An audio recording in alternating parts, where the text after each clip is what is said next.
Good afternoon, everybody. We're going to give everyone a second just to get settled. If anybody can't hear me, this would be a good time to shout out. You can't hear them. What we're going to do is mute everybody's phones until we get to the question and answer section, and then you all will be able to ask some questions. So let's go ahead and start. Welcome to the OASIS Technology Leadership Series webinars. Today's topic is ebooks for the association industry. And my name is Mark Coe. I'm CTT's founder and CEO. I am also a daily user of ebook technology. I subscribe to newspapers and read books on it. I also read program books when I go to meetings. Coe-Truman, just for those of you who are not already OASIS customers, has a 26-year history of working with associations in technology. We pioneered abstract management via the internet, and ebooks are the latest component of our content services that we offer to associations. So thank you all for attending today and giving us some of your time. And a note again, for those who are just joining, this webinar is being recorded so that it can be available to folks that couldn't make the particular presentation. If you'll note, we're using Adobe Connect as the platform for delivering this webinar, and in the lower left-hand corner of your screen, you will see a chat box where you can go ahead and type in questions. Please feel free to type in any questions that you have as we go along. And what we'll do is at the end of the presentation, we'll go through and try to answer as many as time will allow. So without further ado, we'll get started. The learning objectives for today, we have 4. We'd like you all, by the end of this webinar, to be able to understand what an ebook is compared to a printed book, what the differences are, what you would do if you were doing an ebook compared to what you might do if you were doing a printed publication. We'd like you all to understand a little bit about the size of the ebook marketplace as it is today, but more importantly, where the ebook marketplace is going over the next few years, and then understand how, especially for those of you that are in the association world, might use ebooks to deliver event publications. And then hopefully you all will come away with at least 2 ideas for how to use ebooks to expand your organization's reach. And we will be surveying you guys afterwards to figure out if we met these learning objectives. Next slide.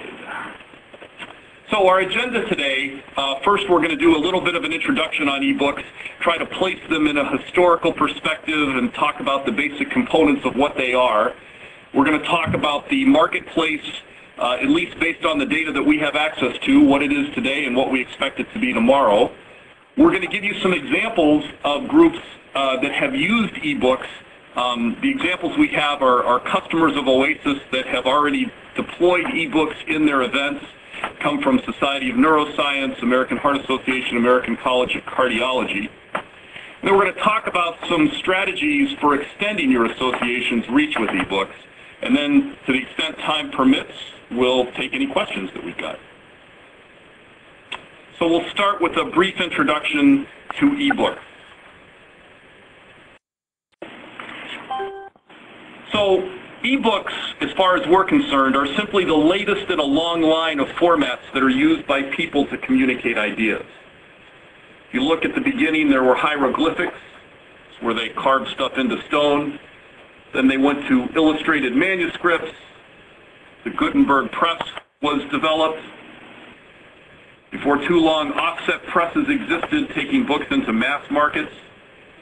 Print on demand came about with the Docu-Tech technology. Of course, PDF files made it possible to take printed material and distribute it in a basic electronic format to computers and keep some control over what it looked like. Google is currently going through and digitizing the world's books, which are yet another form of printed material. The e-reader has been around now for several years.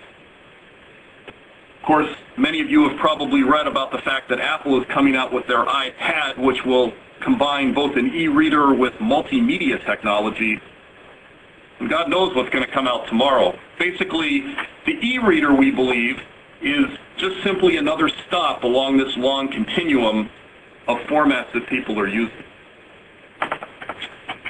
To be sure, e-readers, the e-book world and the e-readers have slightly different components than the paper and binding that you might be used to in the printed world. The three primary components are e-book files, some method to distribute those e-book files, and the e-readers themselves. So let's look at each in turn. The e-book files contain the text of the e-book and some limited instructions for formatting and even some limited instructions for navigation depending on the e-reader they will be deployed upon. In an effort to make our already full and rich lives that much more rich and full, the industry has decided not to go along with any standard method of e-book files. In fact, there are several different ones. Google and Apple would like us to believe that there is the standard, the only one standard is called EPUB. However, the EPUB e-files won't display on the Amazon readers. They would prefer us to follow the Kindle format, which of course won't display natively on the Sony or Nook readers. Nook itself has some slight differences within the EPUB world for how it navigates. So the basic thing to know about ebook files is right now they're very proprietary and they're tied to the ebook reader manufacturers. As we look a little bit deeper into ebook files, we can see how they're made. Most ebook content doesn't start in an ebook. It starts inside a Microsoft Word or other word processing file. Some of it may start inside a PDF file or even an HTML file. And then those files can be taken and used by third-party converters, converters such as Calibri or Mobi Creator. And in turn, those files then can be turned into various ebook files. Now this works, and some of the early publications Oasis did used a process similar to this, but it's a little bit like the analogy of using a sledgehammer to put a square peg into a round hole. Given enough force, it'll actually work, but it's not very elegant and it doesn't accomplish what you'd really want.